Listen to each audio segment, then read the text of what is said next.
অভয়াপুৰীক লৈ বিজেপি অগপৰ ৰচিতনা খেল। এফালে অগপই টানে অভয়াপুৰী, আনফালে টানে বিজেপিয়ে। বিজেপিৰ অংকত আউল লগাইছে ভূপেন ৰায়ে। কি হ'ব অগপৰ প্ৰাক্তন ভূপেন ৰায়ৰ নিৰ্বাচনী সমীকৰণ? অগপৰ পৰা নহলে বিজেপিৰ পৰাই বিধায়ক হ'ব ভূপেন ৰায়। চন্দন চৰকাৰৰ লিগেচি ধৰি ৰাখিব পাৰিবনে প্ৰদীপ চৰকাৰে? অভয়াপুৰী সমষ্টিটোত যেহেতু আমি ইমান কেইবছৰে অসম গণ পৰিষদ দলে আমি ইয়াত নিৰ্বাচন খেলি আহিছিলোঁ আৰু ইয়াৰ জনসাধাৰণ স্বাভাৱিকতে বিশেষকৈ সকলো জনগোষ্ঠীৰ মানুহ অসম গণ পৰিষদ দলৰ লগতে বিশেষভাৱে চিনাকি। আমি ভাবোঁ যে এই আসনখন অসম গণ পৰিষদ দলে পাবৰ কাৰণে সক্ষম হ'ব। আমি ৭০,০০০ ভোটৰ ব্যৱধানত বিজয়ী হ'বৰ কাৰণে আমি সক্ষম হ'ম। আকৰ্ষণীয় হৈছে অভয়াপুৰী বিধানসভাৰ নিৰ্বাচনী সমীকৰণ। সমষ্টি পুনৰ নিৰ্ধাৰণৰ পূৰ্বতে বঙাইগাঁও জিলাত আছিল তিনিওটা বিধানসভা সমষ্টি, বঙাইগাঁও, দক্ষিণ অভয়াপুৰী আৰু উত্তৰ অভয়াপুৰী। সমষ্টি পুনৰ নিৰ্ধাৰণে তিনিটা সমষ্টিৰ সীমা, ভোট বিন্যাস আৰু নাম সলনি কৰিলে। কিছু সাল সলনিৰে পূৰ্বৰ দৰে একেই নাম থাকিল বঙাইগাঁৱৰ। দক্ষিণ অভয়াপুৰী আৰু উত্তৰ অভয়াপুৰীৰ সলনি দুটা সমষ্টি গঠন হ'ল, অভয়াপুৰী আৰু সৃজনগাম। সমষ্টি পুনৰ নিৰ্ধাৰণৰ পূৰ্বতে বঙাইগাঁও জিলাৰ কেওটা সমষ্টিৰ মিত্ৰতাৰ ধৰ্ম পালন কৰি বিজেপিয়ে প্ৰদান কৰিছিল অগপক। এইবাৰ পিছে জিলাখনৰ এটা সমষ্টি বিচাৰিছে বিজেপিয়ে। সমষ্টি পুনৰ নিৰ্ধাৰণে অভয়াপুৰী সমষ্টিৰ ভোট বিন্যাস যথেষ্ট সলনি কৰিলে। অভয়াপুৰীত কোচ ৰাজবংশী ভোটাৰৰ সংখ্যা সৰ্বাধিক। মুঠ ভোটাৰৰ প্ৰায় ৭৫,০০০ ভোট কোচ ৰাজবংশীৰ। বেংগলী সম্প্ৰদায়ৰ ভোট প্ৰায় ৩৭,০০০। সংখ্যালঘু ভোটাৰৰ সংখ্যা প্ৰায় ৩৪,০০০। লগতে কলিতা, নাথযোগী, গৰীয়া আৰু জনজাতীয়ৰো কিছু সংখ্যক ভোটাৰ আছে। অভয়াপুৰীত এইবাৰ নিৰ্ণায়ক ভূমিকা ল'ব কোচ ৰাজবংশীৰ ভোটাৰে। সমষ্টি পুনৰ নিৰ্ধাৰণৰ পিছত বিজেপিয়ে সজোৰে দাবী উত্থাপন কৰিলে অভয়াপুৰী বিচাৰি।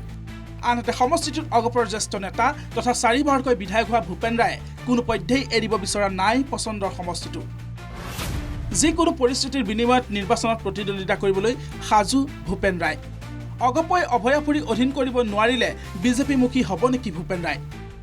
এনেধৰণৰ আনুষ্ঠানিক কোনো প্ৰস্তাৱ মই পোৱা নাই। মানুহৰ মুখে মুখে চলা কথা তেনেকুৱা পৰ্যায়লৈকে অহা নাই। মই সমষ্টিবাসী মোৰ দলীয় কৰ্মকৰ্তাসকলৰ লগত আলোচনা কৰি সিদ্ধান্ত ল'ম। তেওঁলোকে যদি অনুমতি দিয়ে সেইমতে আগবাঢ়ি, কি অনুমতি দিয়ে সেইমতে মই আগবাঢ়ি যাম। অগপৰ অভয়াপুৰীক লৈ আকোৰগো স্থিতিক লৈ ক্ষোভিত বঙাইগাঁও জিলাৰ নেতা কৰ্মী। পূৰ্বতে প্ৰতিবাৰে অগপক দিয়াৰ পিছত এইবাৰ অভয়াপুৰী বিজেপিয়ে ৰাখিবই লাগিব বুলি নেতৃত্বৰ ওচৰত সবল দাবী বঙাইগাঁও বিজেপিৰ।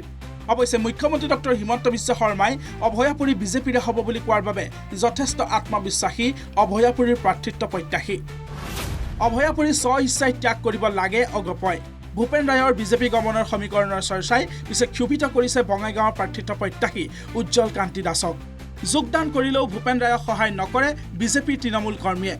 এইবাৰ আমি যথেষ্ট শক্তিশালী ৰূপত আমি অভয়াপুৰী বিধানসভা সমষ্টিয়ে হওক, বঙাইগাঁও বিধানসভা সমষ্টি বা সৃজনগাম বিধানসভা সমষ্টি, তিনিটা বিধানসভা সমষ্টি শক্তিশালী ৰূপত আছোঁ। দুটা বিধানসভা নিৰ্বাচনত তেখেতসকলে পৰাজয় বৰণ কৰিছে। অভয়াপুৰী আৰু যি সৃজনগাম আছিলে এতিয়া সৃজনগাম আৰু অভয়াপুৰী, তেতিয়াৰ অভয়াপুৰী উত্তৰ আৰু দক্ষিণ। গতিকে অন্ততঃ মিত্ৰতাৰ স্বাৰ্থত তেখেতসকলে কিন্তু আমাক এৰি দিব লাগে। নিশ্চিতভাৱে ক্ষোভ থাকিব এই ক্ষেত্ৰত, মই একমত। কাৰণ বহুত কষ্ট কৰিছোঁ, বহুত ত্যাগ স্বীকাৰ কৰিছোঁ। জীৱনৰ এটা সময় আমি বহুত তেনেকুৱা ধৰণৰ কাৰ্যকৰ্তা আজি বহুত বছৰৰ পৰা প্ৰতিষ্ঠা কালৰ পৰাই বহুত কাৰ্যকৰ্তা ইয়াত লাগি আছে। অন্ততঃ ভাৰতীয় জনতা পাৰ্টীৰ এগৰাকী বিধায়ক পাম বুলি এটা আশাৰে ৰখি আছে। গতিকে মই ভাবোঁ যথেষ্ট কষ্ট পাব কাৰ্যকৰ্তাসকলে তেনেকুৱা ধৰণৰ কথা থাকিলে। অভয়াপুৰীত অগপ বিজেপিৰ খেলখন জমি উঠিছে আৰু এই খেল উপভোগ কৰিছে বৰ্তমানৰ বিধায়ক প্ৰদীপ চৰকাৰে। অগপ বিজেপিৰ সমষ্টিকেন্দ্ৰিক সংঘাতে প্ৰদীপ চৰকাৰক যে সহায় কৰিব সেয়া জ্ঞাত বিধায়কজনক। লগতে পিতৃৰ লিগেচি অক্ষুণ্ণ ৰাখিবলৈ যৎপৰোনাস্তি চেষ্টা চলাইছে চন্দন চৰকাৰৰ পুত্ৰই। বিধায়ক প্ৰদীপ চৰকাৰ আত্মবিশ্বাসী, 100% বিজয় নিশ্চিত বুলি মন্তব্য বিধায়কজনৰ। তেওঁলোকৰ মাজত যদিও মিত্ৰতা আছে, এটা ইণ্টাৰনেল অৰ্থাৎ গৃহ কন্দল এটা লাগি আছে যে অগপ ল'ব টিকেটটো না বিজেপি ল'ব। দুজনে সমান দাবীদাৰ। মোৰ প্ৰকাশটো হ'ল মোৰ প্ৰতিদ্বন্দ্বী দুজনে। মই 100% আশাবাদী। মই মোৰ বিগত 5 বছৰ কাৰ্যকালত সমষ্টিত বিভিন্ন উন্নয়নমূলক কাম কৰিছোঁ আৰু মই এটা কথা ক'ব পাৰোঁ যে মই কিমান দূৰ সুনাম কৰিব পাৰিছোঁ এইটো মই নাজানো, কিন্তু 5 বছৰত মই কোনো বদনাম কমোৱা নাই। উল্লেখনীয় যে বিজেপিক সৈমান কৰিব নোৱাৰি সন্ধিৰ বাহ বুদ্ধিৰে কটাৰ প্ৰয়াস কৰিছে অগপ নেতৃত্বই। ভূপেন ৰায়ে অভয়াপুৰীৰ সলনি বঙাইগাঁৱৰ পৰা নিৰ্বাচনত অৱতীৰ্ণ হোৱাটো বিচাৰিছে অগপ নেতৃত্বই, কিন্তু সৈমান হোৱা নাই সাংসদ ফণীভূষণ চৌধুৰী। ছাব্বিছত বঙাইগাঁও সমষ্টিৰ সাংসদ পত্নী তথা বৰ্তমানৰ সমষ্টিটোৰ বিধায়ক দীপ্তিময়ী চৌধুৰীকে টিকট দিয়াৰ দাবী কৰিছে ফণীভূষণ চৌধুৰীয়ে। অভয়াপুৰীক লৈ টনা আজোৰা অব্যাহত আছে অগপ আৰু বিজেপিৰ। ভূপেন ৰায়ে যিকোনো মূল্যৰ বিনিময়তে এইবাৰ অভয়াপুৰীৰ পৰা প্ৰতিদ্বন্দ্বিতা কৰিবলৈ বদ্ধপৰিকৰ। বিজেপিয়েও নেৰে অভয়াপুৰী। কি হ'ব ভূপেন ৰায়ৰ ভৱিষ্যত? বিজেপিমুখী হ'ব নেকি ভূপেন ৰায়? ভিডিঅ' জাৰ্নেলিষ্ট ধনজিৎ দাসৰ সহযোগত জবা দাসৰ ৰিপৰ্ট NKTV+ গুৱাহাটী।